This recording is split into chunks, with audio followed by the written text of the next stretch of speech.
അല്ല കൂട്ടുകാരെ, പഴം കറുത്തു പോയാൽ ഇനി വിഷമിക്കേണ്ട. അത് വെച്ചിട്ട് നമുക്ക് നല്ല അട ഉണ്ടാക്കാം. അതിനായിട്ട് ഒരു ബൗളിലേക്ക് തേങ്ങ ചിരണ്ടിയത്, ശർക്കര പാനി, 1 കപ്പ് അരിപ്പൊടി ചേർത്ത് ഇളക്കണം. അപ്പോൾ പഴം നല്ലപോലെ പഴുത്തത്, കറുത്തു പോയാലും തൊലി കറുത്തു പോയാലും കളയേണ്ട ആവശ്യമില്ല. അത് നല്ലപോലെ പൊടിയായിട്ട് അരിഞ്ഞെടുക്കാം.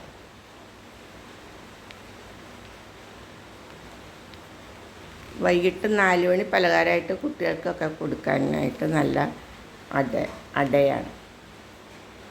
അപ്പോൾ ഈ മാവിൽ നല്ലപോലെ കുഴച്ച് ഇളക്കി പരുവാക്കിയിട്ട് അതിലേക്ക് അരിഞ്ഞു വെച്ചിരിക്കുന്ന പഴവും ചേർത്ത് നല്ലപോലെ മിക്സ് ചെയ്യണം.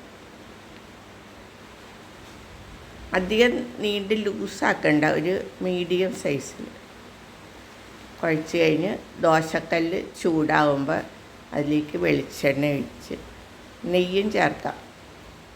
നെയ്യ് വെളിച്ചെണ്ണ ഏതാ ഇഷ്ടമുള്ളതെന്ന് വെച്ചാൽ ചേർത്തിട്ട് നമ്മൾ തയ്യാറാക്കി വെച്ചിരിക്കുന്ന ആ പഴക്കൂട്ട്, അരിപ്പൊടി ചേർത്ത പഴക്കൂട്ട് ഇതിലേക്ക് പരത്തി നല്ലപോലെ പരത്തി വേവിച്ചെടുക്കാം. തിരിച്ച് മറിച്ച് വിട്ട് വേവിച്ചെടുക്കാം. അത് നല്ല കറുകറാന്ന് ഇരിക്കും. സ്വാദിഷ്ടമായ അട റെഡിയായിട്ടുണ്ട്.